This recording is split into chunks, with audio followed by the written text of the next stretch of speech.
All right, so let's have a little bit of an introduction of the panel here, and I will ask one opening question, and then I hope whoever has the most pressing one, please then raise your hands, and we see if we can answer some of the questions and you know, keep this discussion going among ourselves. Why don't we introduce the panel? Ladies first. Christina, tell us a little bit about yourself, and then I asked each of you basically what is maybe a tip you have, but why don't we introduce yourselves first? So. Hi, I'm Christina Rothe, and I'm a game development evangelist from Microsoft, based in Germany, down in Munich. All right. Lena? Hi, my name is Lena. I'm working for Expertier, which is a premium recruiting service across Europe and the US. Beforehand, I've been working for the Scout24 group a lot, also in mobile and innovation management. My name is Tamas. I'm the founder of AppCodes, one of the first tools for App Store SEO. Yeah. All right. And we know Stefan. I might be somewhere. A question.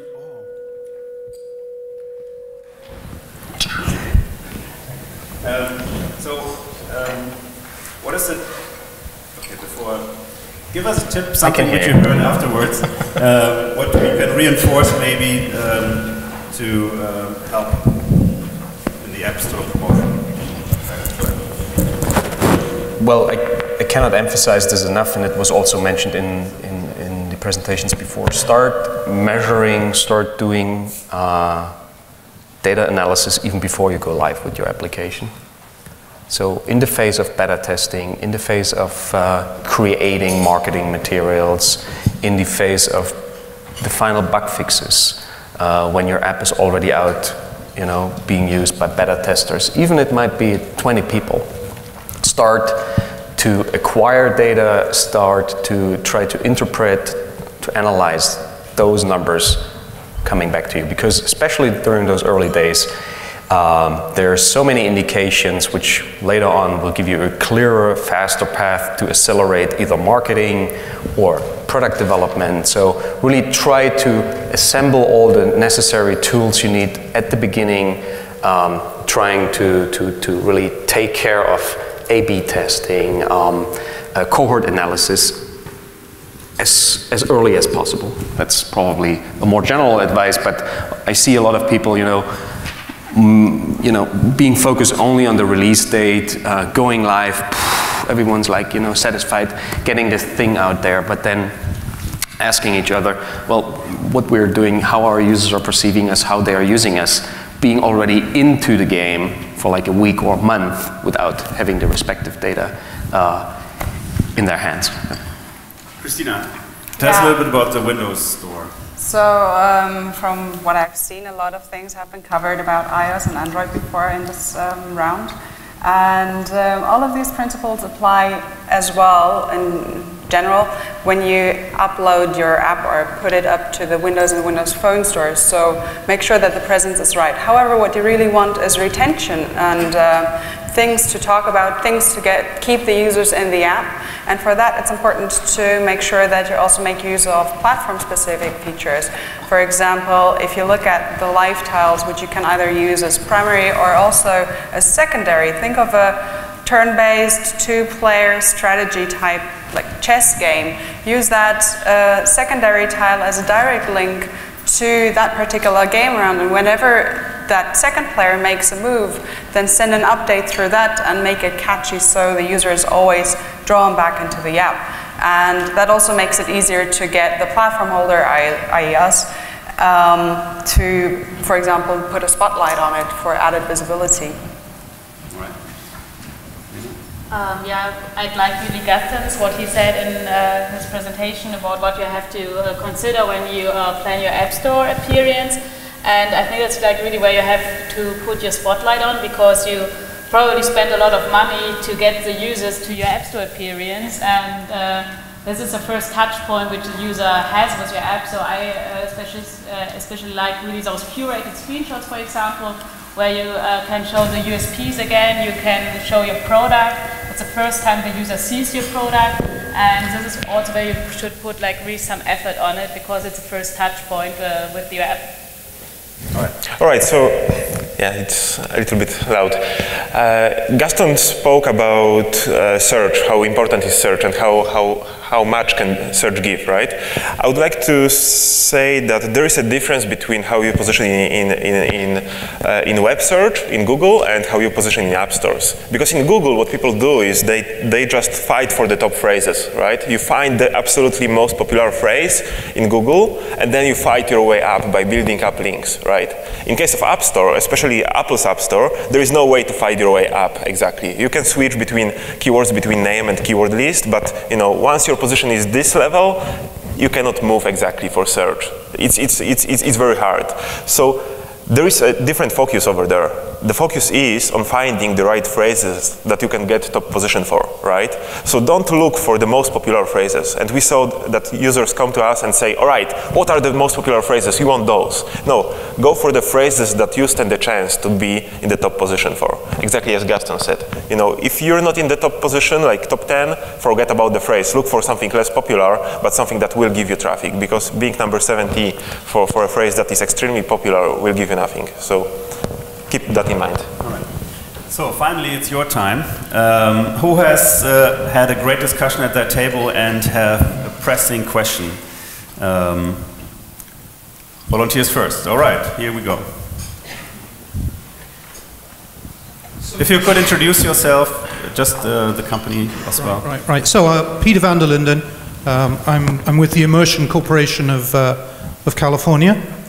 And the discussion on our table revolved around the extreme difficulty of connecting changes to results as you try this App Store optimization process. We felt that something that would help greatly is greater transparency, or a view inside this black box of the App Store operators. Do you see any relief coming? How can we force that to happen? Thank you. Take that. All right, I can take that. I don't see relief coming anytime soon, at least from the Apple side. They are very opaque when it comes to this. On the other hand, you can look at it from the bright side. There is not so much competition when it comes to tracking changes in their algorithm and so on and so on. In case of Google search, it's like it's a war zone over there. In Apple's store, it's like, all right, you take your spot, you're there, chill out, focus on other things, and just keep your position. So the least we can do is look at the bright side of the whole opaqueness. Oh, one more thing. What helped us is when we started asking users within our app how did they find the app actually. So we showed them a pop-up and asked them, all right, which phrase did you use when searching for our app? Some of the users answered this question, and that helped us a little bit to navigate, all right, which phrase actually gives us better results. So that's the best we could do to break through that opacity. All right. Yeah? Maybe something to add. In terms of marketing planning, App Store optimization is basically only the homework you can do at the beginning. You set it up once in a while when you run updates. You take care of, slightly adjustments or slightly changes. But it's nothing which gives you the hockey stick growth at the end, I would say. It's just part of the bigger picture when it comes to acquisition, mobile marketing, planning. It's definitely the base. You want to have all the dollars spent converted in the right way, but it's not something which accelerates you to a bigger limit, to a bigger level right that. So due to the fact that it's a black box, I would not rely purely on App Store optimization. If I can add to that, I totally agree with Stefan here, and the way we see App Store optimization is like it's a base. It will give you some results. It won't push you to number one, but it can give you some base, and it's especially important when you want to build engagement. That will give you those hundreds or perhaps thousands of free users that you can learn from, and then build engagement, build a better product, and then move on with everything else. But that's just a base and a very narrow one. What is the next question? Over there. Oh. I'm Morris from Fox and Sheep. We build apps for kids. One question regarding effectiveness of using keywords in the title versus normal keywords. being, especially on the Apple App Store, Apple approaching developers and telling them to use short names and specifically telling them not to use keywords in the title. And yeah, just a question regarding effectiveness, using them in the title versus just as a keyword. The only thing which I can say from my experience is the title is pretty strong in the search, so this counts a lot when you put your keywords in there. And it's just when your competitor does it, you should do it as well, because otherwise you won't be found. And so even if Apple recommends, I know that, saying, okay, use just short titles and stuff for the optimization and to be found within the search rank, it's pretty important to put your keywords there.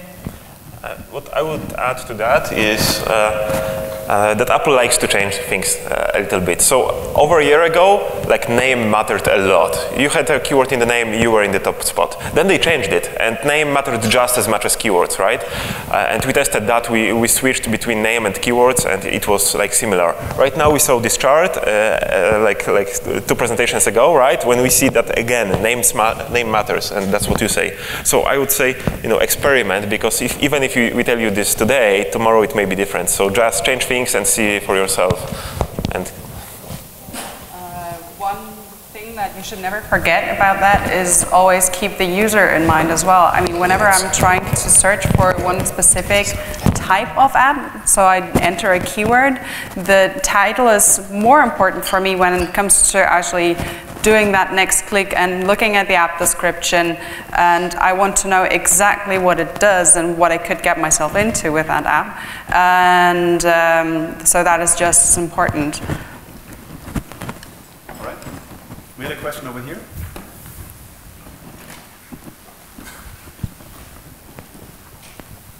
Hi, Tanya from Vungle, in-app mobile video platform. I know Gaston mentioned that last week Apple allowed the first embeddable video in the App Store. Just kind of want to hear your thoughts on what you think the role is for app trailers and how important this is going to be for App Store discoverability and store optimization specifically in the Apple App Store. Well, video in App Stores. Video in App Stores. If you're a video production company, you're in a great position. Because as soon, and everything indicates in that direction, as soon as Apple opens the gates for everyone to put the video ad in the metadata, you will have brands first probably pouring thousands of dollars into your pockets to get the videos right. It's already available on Amazon, it's already available on Google Play.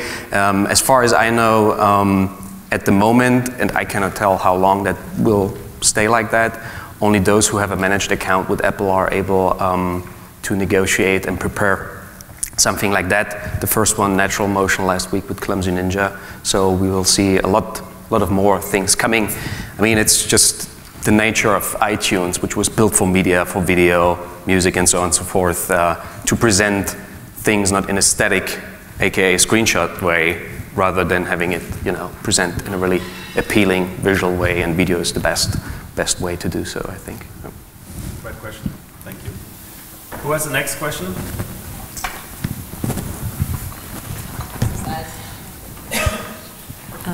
I'm Daria. I'm from Yandex, Moscow. I have 2 questions. One question is in regards to effectiveness of screenshots, because it really takes lots of efforts to design them, especially when you have lots of apps. So do you have any cases of really seeing a difference between storytelling, between curated screenshots and between real screenshots? And the second question is how can we maximize organic downloads by being, for instance, in top 3 in app stores?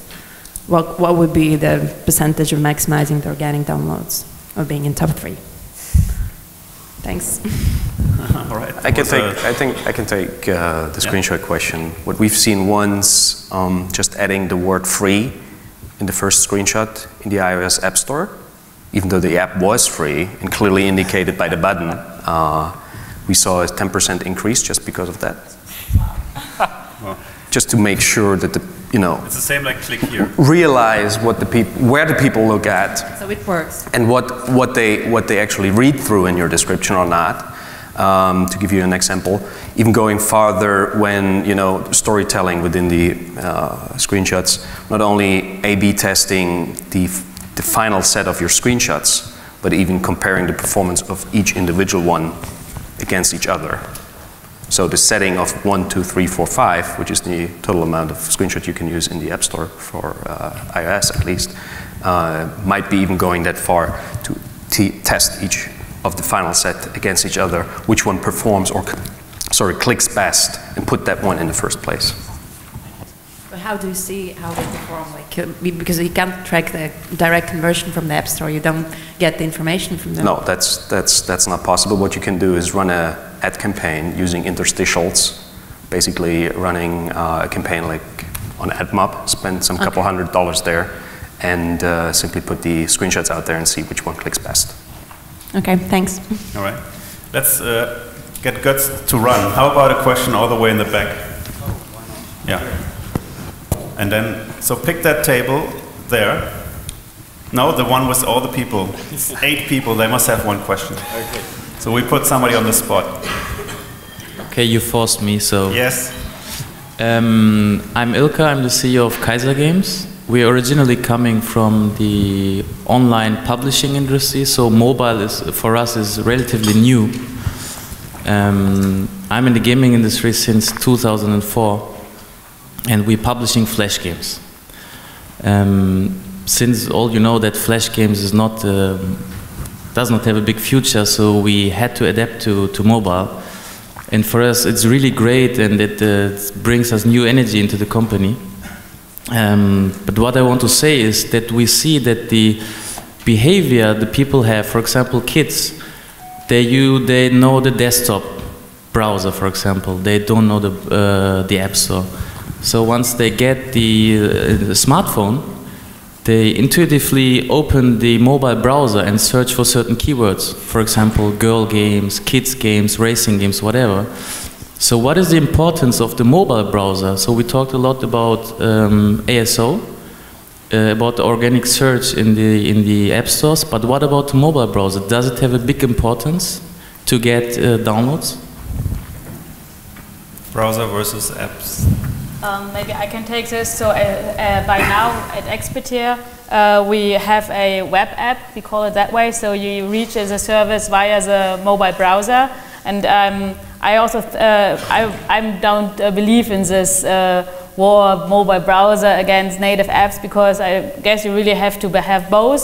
And maybe your mobile website or your mobile web app is like the central point where the user starts. And what I always like to offer is like that you have a gateway or something in between where you can promote your apps, but also let the user just choose. Does he want to use the mobile website, or you can lead him to the App Store? But it's so in that case, the mobile browser could also be like a marketing channel for your native app, and you should use this as well. Also for us, both for Windows 8 and for the phone, there are direct representations of both app stores in the browser, in the web space, including all the screenshots, all the information, with the opportunity to, at that stage, from the browser already download or purchase the app and send it to whichever device you want to have the app on later, or to bookmark it for download later. Or if you open that website on a browser, there will be a direct link into the App Store, so to make it as easy as possible to get the download right away. But at the same time, it gives the opportunity to use the link, the presence in the App Store, for your own website to market that as well. All right, next question. If not, I picked the table with a red lady. I like red, and you stand out, so somebody on your table, what did you discuss? Aha, red is appearing. No question over there? Oh, did you have one? Okay, the experts. Aha, over there. James, all the way in the back. Oh, okay. No, yes? Okay, all the way in the back. Okay. I will try to ask a question before the others are thinking of. Introduce yourself. Yeah, of course. My name is Christopher from Leinster. And my question is, because we talked about we need to test on apps and what is performing well and so on, what are good tools to really go into it? I mean, there's Google Analytics and so on, which is, I think, not ideal for the in-app testing, you know, which feature is really performing well and so on. What are good tools that we could use here? Good question. In-app analytics?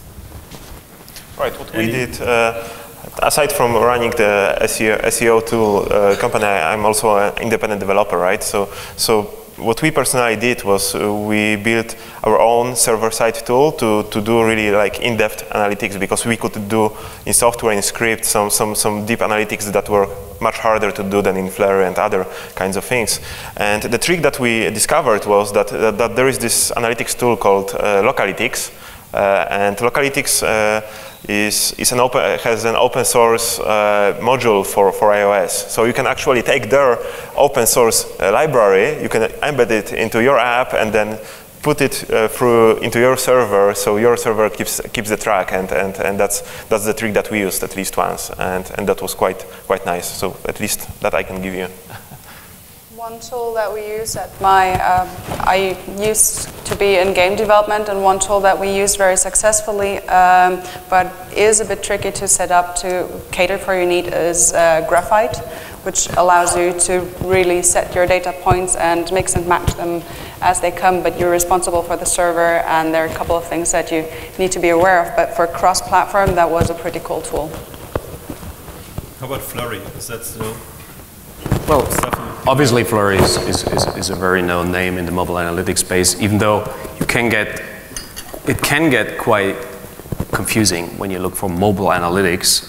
So to make it easier for myself and maybe for others as well, I usually try to cluster mobile analytics in 3 pillars. The first one is this App Store analytics. We've seen this demo today. App Store analytics probably plays a certain role there, so you get all the performance data out of the app stores. Your downloads, your rankings, your keywords and stuff like that. Second pillar is in-app analytics. Really figuring out who's the user, what is he doing, how he's making or spending money on your offers. And the third part is everything related to your marketing when it comes to tracking what are the most efficient sources of traffic who come from a click on a banner, just to keep it simple, downloading the app in the store and doing something within the app. Attribution tracking, so to say. There are also some new interesting players coming into perspective from that kind of thing. So those are the 3 pillars, so to speak, when it comes to mobile analytics. I don't want to mention anyone specific, but there are a lot of players out there. Mention some. We need some names. Name names. Well, you mentioned for the latter one, local-based player at Even, I think the guys are here as well, started as an attribution analytic tool to give you really this perspective where the traffic comes from, and now they're evolving and enhancing their product, adding features like in-app analytics to the whole perspective, which is a great tool, not only seeing where the traffic is coming from and maybe how many people spend, but also what they do afterwards more and what about in more detail. In-app thing. Localytics, Flurry. Localytics. I like Google a lot. Even you say that you have not that much of a good experience with it. Google Analytics still works great, even on iOS, to track things in your app. All right. Contagion. Last question. Contagion was mentioned here too. Yeah. My name is Lior Hanner. I work for Mansion, and we build for the past 10 years. We build online casino games. We have like big brands like Casino.com and so forth, and we're kind of new into the app game. And for us, we have a very mature product on the web. And something that's very concerning us in terms of marketing is what you just mentioned regarding where the traffic comes from. And what we've gathered so far is that it's a little bit tricky to track a traffic source from media, from affiliates, from other kinds of sources. On the regular web, we're doing it rather well, or there's still place to evolve, but it's a little bit tricky for us after being in the business for 10 years to understand how to do it well in native apps, and especially when you're sending traffic into app stores. And the question? So how do you do it? Well, as I said, some companies have figured out how to do this using cookie fingerprint technologies similar to the web. Even is one. There's a US-based company called Has Offers. Another player, I think, from the UK, AdX, doing stuff like that. On Google, you can use Google attribution tracking, doing the similar thing when it comes to Android applications, native ones. So talk to those people, get a first hand on their SDKs and solutions, and I think you're good to go, even though it's really, really early days in that particular field. Like to add something, what you really have to consider is, especially when you're from a web company, this is what I always recognized in the past years, mobile is just different. Yeah? You cannot apply the rules you have from the web where it's so easy. You have your affiliate, you have cookies, it's a nice funnel. You have just this app store, especially on iOS in between, which is a black box. Yeah? And you always have to think it's different. You cannot apply the web rules here. But as Stefan said, there are some nice tools which you can use, and they help you to do the thing. Well, what you said is, I totally agree with that. I would add again that you can ask users. That's irritating to users, of course, but if you run like a limited amount of questions, like a pop-up asking, how did you find our app, for a limited time, most of them will say, I don't want to answer that, but some of them will give you some indication, and those will be the things that you cannot track other way, like using cookies and so on. So it's worth a try at least, right? All right, let's thank the panel and thank you for your time.